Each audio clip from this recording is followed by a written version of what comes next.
AutoFlex L2 is a continuous passive motion CPM device for knee and hip joint mobilization that will significantly speed up full recovery. The device comes with a remote control, a power cable, and a user guide.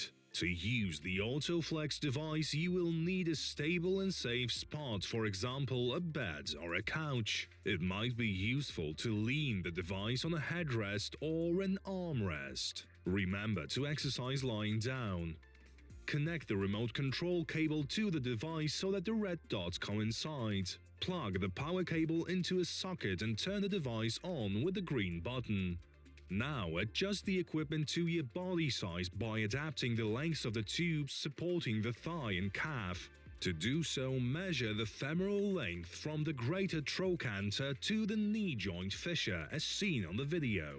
Then loosen the adjustment screws on both sides and set the previously measured value on the thigh supporting tubes. Tighten the screws after setting the correct length. Now loosen the screws from the tibia length adjustment, slide off the tubes and loosen the screws of the footplate.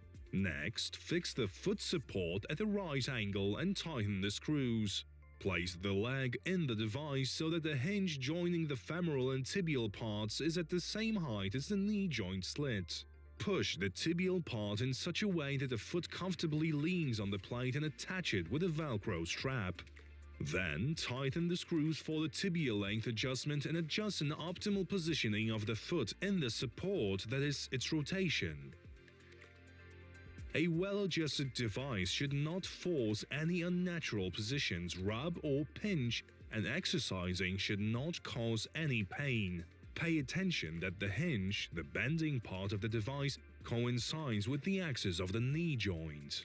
Once you make sure that the device is adjusted successfully, set the operating parameters. The guidelines from a physiotherapist or a physician can be saved on the device using the remote control or the main screen. Using AutoFlex L2 CPM, you can set the operating program, torque, values of extension and flexion angles, working and interruption times, as well as the velocity of the carriage movement.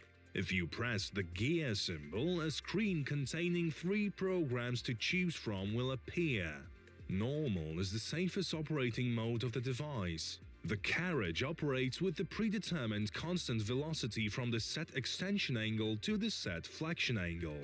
The next mode is the angle program. The device increases an actual flexion angle by 3 degrees every 15 minutes. The third last mode is the velocity mode. It increases the movement velocity by 1 level every 15 minutes. You should use the normal mode if there are no specialist guidelines regarding the operating mode.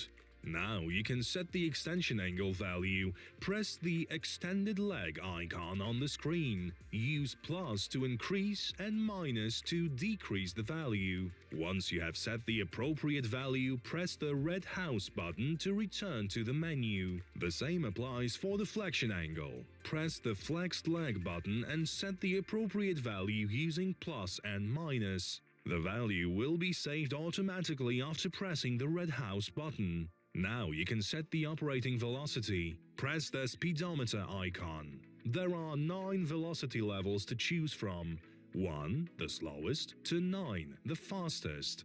Set the desired velocity using plus and minus, then confirm by pressing the red house button. Starting with lower values for the initial exercises is recommended. The next parameter is the operating time of the device. You can set it by clicking the clock on the screen. The value is given in minutes.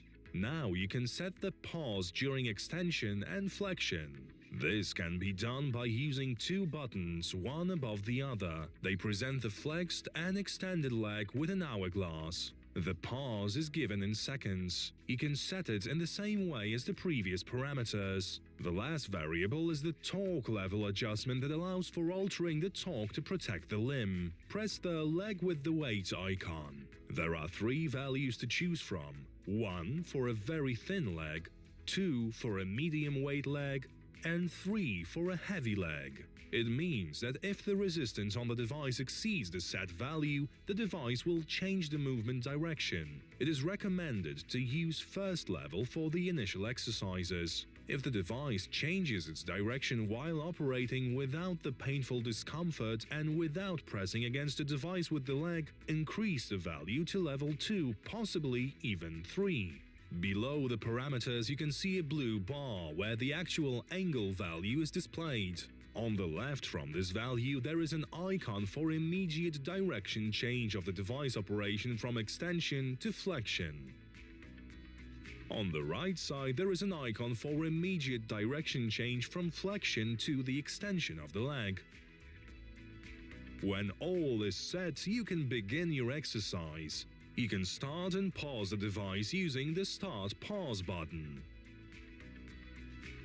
If you feel any pain or discomfort, you can stop the device using the red emergency button located within easy reach. It will cut off the device power supply and stop it immediately. To restart the device, turn the red button according to the indicated white arrows. The button will snap off and unlock the device. Remember to always refer to the recommendations of the physician or physiotherapist. Use the AutoFlex L2 device only for the intended use after reading the user guide.